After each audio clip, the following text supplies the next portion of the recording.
ಈ ಬರೋ ಭಕ್ತರಿಗೆಲ್ಲ ಒಳ್ಳೆಯದಾಗುತ್ತೆ. ಅವರು ಯಾವುದೇ ಕಷ್ಟಗಳಾಗಲಿ ಏನೇ ಸಮಸ್ಯೆಗಳಿದ್ರು ಬಂದು ಹೇಳ್ಕೊಂಡು ಹೋದ್ರು ಎಲ್ಲ ಪರಿಹಾರ ಆಗುತ್ತೆ.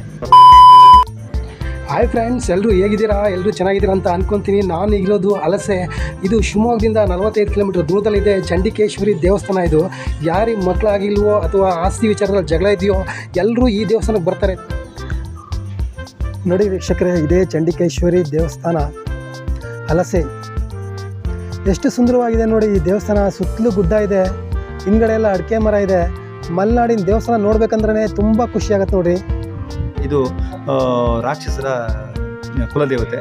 ಇದಕ್ಕೆ ನಿಕುಂಬಿನಿ ಅಂತ ಹೇಳ್ಬಿಟ್ಟು ಕರಿತಿದ್ರು. ಅದು ತದಾದ ನಂತರ ಜನಗಳು ವರ್ಷ ಆದಂತನೇ ಕಾಲ ಕಳೆದಂತನೇ ಇದರ ಹೆಸರು ಚೇಂಜ್ ಆಗ್ತಾ ಬಂತು. ಚಂಡಿಕೇಶ್ವರಿ ಆಯಿತು, ಚೌಡೇಶ್ವರಿ ಆಯಿತು, ಈಗ ಆದಿಶಕ್ತಿಯಾತ್ಮಕ ಚಂಡಿಕೇಶ್ವರಿ ಅಂತ ಹೇಳ್ಬಿಟ್ಟು ನಾವು ಕರಿತಿದ್ದೀವಿ.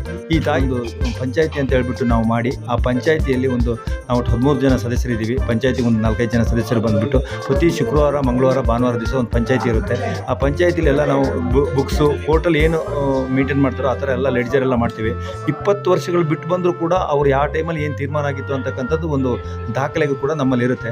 ಆವಾಗ ಪಂಚಾಯತಿ ತೀರ್ಮಾನ ಆದವನ್ನ ಒಂದು ಸೈಡಲ್ಲಿ ಇಟ್ಬಿಟ್ಟು ಅದನ್ನು ಸ್ಟೋರೇಜ್ ಮಾಡಿ ಕರೆಕ್ಟಾಗಿ ನಾವು ಬಂದಂಥ ಭಕ್ತಾದಿಗಳಿಗೆ ಇಂಥ ಸಮಯದಲ್ಲಿ ಹಿಂಗಾಗಿತ್ತು, ಆ ತೊಂದರೆ ಆಗಿದೆ ನಿಮ್ಮ ತಾಯಿಯಿಂದ, ನೀವು ಈ ತೀರ್ಮಾನಕ್ಕೆ ಒಪ್ಪಲಿಲ್ಲ, ಹೀಗೆ ಅನೇಕ ರೀತಿಯ ಹೈಕೋರ್ಟಲ್ಲಿ, ಸುಪ್ರೀಂ ಕೋರ್ಟಲ್ಲಿ ಇರ್ತಕ್ಕಂಥ ಕೇಸು ಕೂಡ ಅಲ್ಲಿಂದ ವಾಪಸ್ ತೆಗೆದು ಇಲ್ಲಿ ಬಂದು ಈ ದೇವಸ್ಥಾನದ ತೀರ್ಮಾನ ಆಗಿರ್ತಕ್ಕಂಥದ್ದು ಸುಮಾರು ಉದಾಹರಣೆಗಳಿವೆ.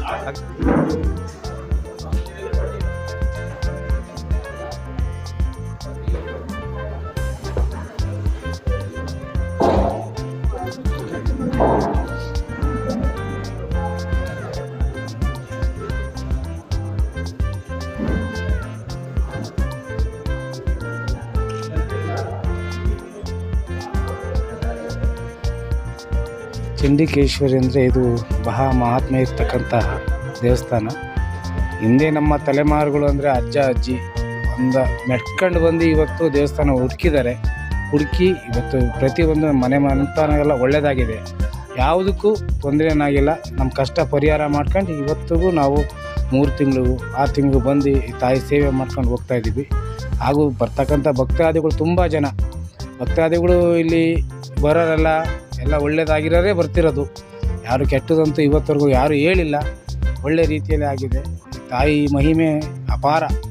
ಹಿಂದೆ ನಡ್ತಕ್ಕಂಥ ಘಟನೆಗಳೆಲ್ಲ ತುಂಬ ನಡೆದು ತುಂಬ ಜನ ಇಲ್ಲಿ ಭಕ್ತಾದಿಗಳು ಬಂದು ತುಂಬ ಕಾಪಾಡಿದ್ದಾರೆ ಇಲ್ಲಿ.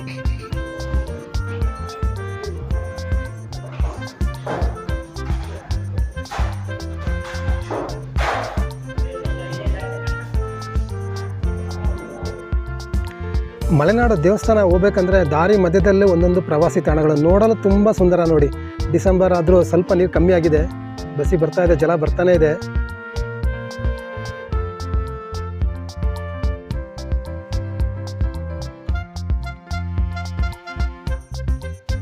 ನೋಡಿ ಮಲೆನಾಡಿನ ಭತ್ತದ ಕೊಯ್ಲು.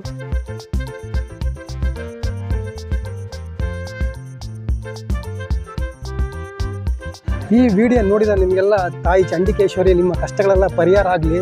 ಮೊದಲನೇ ಸಲ ಯಾರು ನೋಡ್ತಾ ಇದ್ದಾರೆ ಸಬ್ಸ್ಕ್ರೈಬ್ ಮಾಡಿ. Thank you. ಮುಂದಿನ ವಿಡಿಯೋ ನೋಡೋಣ.